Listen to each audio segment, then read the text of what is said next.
Hey everybody, Jason Burmis here, and I know you read the title. YouTube moderators are getting PTSD. This is truly the softest generation, and you automatically think that this is going to be some kind of a millennial bashing piece. And although I do in many cases feel like this generation, many of whom are taking these jobs, although it's really a lot of low-paid immigrants, but we'll get into all that, are being awfully soft. I would like to acknowledge that this is a caveated issue which I don't quite understand when it comes to the YouTubes, the Twitters, and the Googles of the world moderating illegal content. What do I mean? Well, there's a couple articles that I want to talk about here.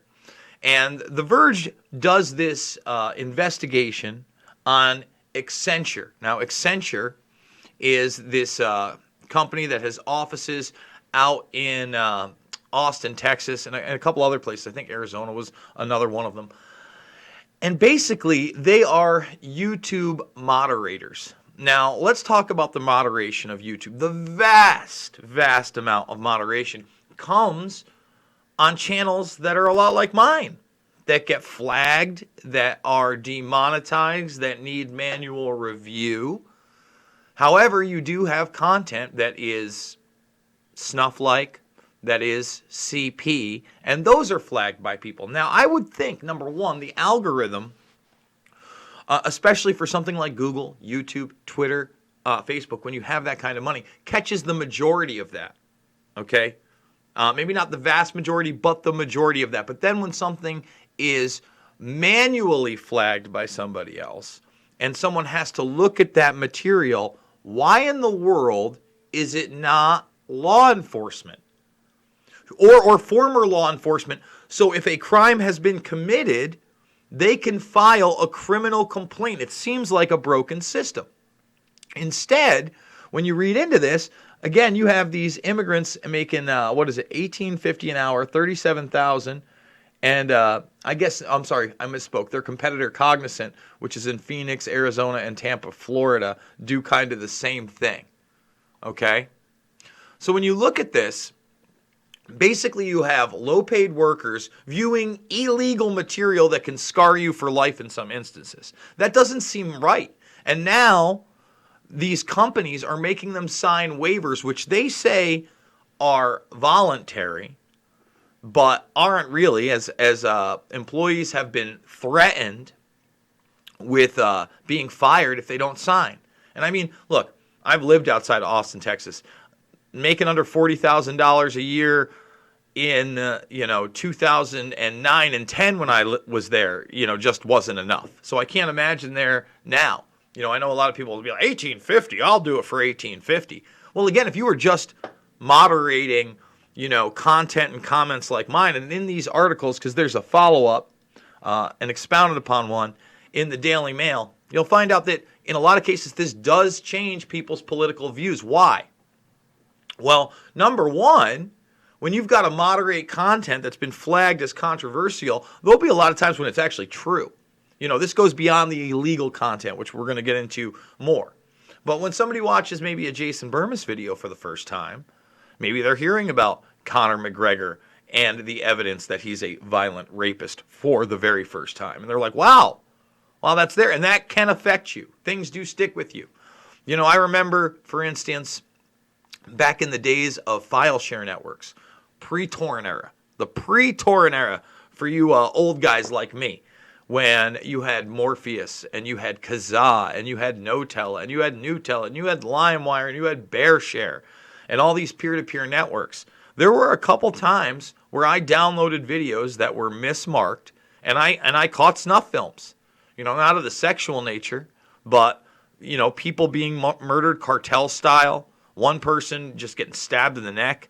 And to this day, I must have viewed those in the 90s. That will stick with you, 100%. So I ask again, if that's the type of material that's being moderated, and that type of material is illegal to possess and then upload to the internet, why is it not law enforcement that is moderating that type of content? I'm going to take it a little bit further.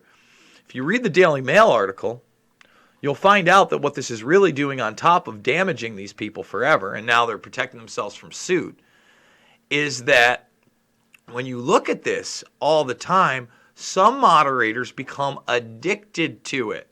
Look at this. This is incredible. According to Berlin-based contractors interviewed by The Guardian last year, constant exposure to disturbing content on Facebook has caused some moderators to become addicted to graphic content, leading them to accumulate troves of objectionable media for their own personal archives. That makes them collectors. That makes them probably distributors of this stuff. And again, we're talking about snuff. We're talking about CP. This is disgusting. And then, sources told The Guardian, the work has even influenced moderators' political and social views, driven primarily by the frequent consumption of fake news and hate speech that floods the platform. So you got the two caveats there. One, they don't like the fact that people are actually waking up to the truth because the material is right in front of them. But secondly, these are low-paid workers that don't have law enforcement experience and have no business viewing this type of material. I got to tell you guys, I'm in a fraternity. I'm not going to name names. I'm sure people in my fraternity who are watching this will know who I'm referring to, but there's a certain somebody who is a police officer, and he's a longtime cop in New York City. He's seen things that I can't even imagine. All right? I cannot even imagine. And I know police officers that work there, and it's a different kind of thing. And all I'm going to say is he sends videos via different messenger apps to brothers that people are scared to even open up because they literally traumatize them. Now, thankfully, I'm not on any of these. I would never open any of these messages because I've been warned anyway. But you have to understand that that's a real thing. Back in the day when E-Bombs World was, big, that had just a bunch of an objectionable, I don't know how else to say objectionable scarring materials. But I'm going to say it again.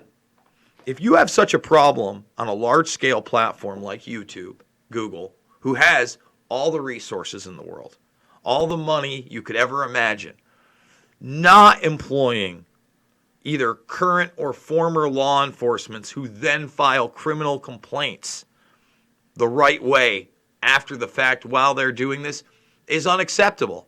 Does anybody else disagree with me on that? Instead, you want to pay, nothing to people who have no experience in this type of thing. And again, I'm not saying that you hire law enforcement for all mods. You're over-moderating, in my opinion. Look, speech is speech. If we're just talking about words on a page, and we're talking about cyberbullying and views and all that other stuff, that's Johnny nonsense. Your algorithm already catches a ton of it. I look over here, and just about like every 10th comment is already up for review in the live chat. So, it's hard for me to understand where these people are coming from, why there isn't more scrutiny on that. But yet again, you have another corporate leviathan, through subcontracting that is protecting themselves through voluntary waivers that acknowledge that somebody that has no business viewing this stuff could be scarred for life. But again, the flip side to that is those same moderators that should be the ones moderating the other content, the stuff that just gets demonetized for manual review and maybe objectionable and all that, they don't like the fact that those people actually start awakening to the truth. They don't like the fact that they may be subject to find out about the OPCW leaks and what's going on in Syria. They don't like the fact that they might learn the truth about 9/11, right? Those are problems. Multi-caveat issue. Folks, let me tell you something. We're doing it 3 to 7 times a day here. Thumbs this video up. All sorts of different content. We'll probably be doing the St. James Epstein deep dive today. I've been reading through that document. where the law enforcement officers are suing the Jeffrey Epstein estate for continuing to traffic in young girls as young as 11 through 2018. So that's coming up later. If you look right here, my documentaries playlist right there, that's where you find Loose Change, Final Cut, Fabled Enemies, Invisible Empire, A New World Order Defined, and Shade the Motion Picture, all free. So make sure you're subscribed. And then over at Rockfin, we are doing 5 exclusive live streams a week for premium members. We're also posting other stuff, that we have posted in the past for everybody. Costs nothing to sign up and follow me. We're almost at 500 followers. But if you sign up and you endorse me, you pay the $9.99 a month. You not only get all of my content, that's the bonus content, and that's why I'm doing this instead of like other types of memberships or Patreon or et cetera, et cetera. You get Ben Askren's content. You get Chael Sonnen's content. You get Ron Placone, Graham Elwood, Nico House, The Convo Couch, and many, many others. I think that this platform is very different, and I'm hoping it's here to stay, and I'm definitely promoting it. So if you want to support me, rockfin.com, that's ROKFIN.com/Jason Burmis. It's $9.99 a month. Follow me on Twitter. Get the word out about McGregor. There's the pinned tweet. You know what to do. Retweet it. Send it to your friends. And if you like what I do, if you want to financially support me, $5, $10, $15, it means the world to me. It's how I'm doing this. Again, this video, actually, let's do it right now. We'll do it live. If people don't believe me that this video just on YouTube, maybe it didn't get demonetized yet. We'll find out in a moment. We will go to my studio, right? Wait, let's go over here. Hold on, let me bring it up. YouTube Studio. Boom. And now over to, by the way, guys, let's check it out. Where are we? Almost at 40,000. Let's get to that 40,000 subscribers. So let's go. Let's go to videos. All right. Let's go to live. And are we demonetized yet? We are. Oh, are we? Yes, of course we are. So there we are. We'll request the review right now. I don't know that what I said was so objectionable, but somehow we got demonetized. Looks like we got remonetized on a few yesterday. The Doomsday Clock, the OPCW, McGregor Trump. That's confirmed by Manual Review. Ghislaine Maxwell. We got a string right here. That's pretty good. But again, you're looking at it. Every single one goes up for review. Every single one. Let's go over to this one. This one had a lot of green. I think we got a lot more yellow over here. There you go. There's a little bit more yellow. But it's a crapshoot. You never know what you're going to be allowed to talk about and what you're not. And by demonetizing this video, it already limits its reach by up to 80%. They admit that. So that's why we do it 3 to 7 times a day here. That's why I do need your support on the GoFundMe. I absolutely love you guys. It's not about left or right. It's always about right and wrong. And I'll see you on the flip.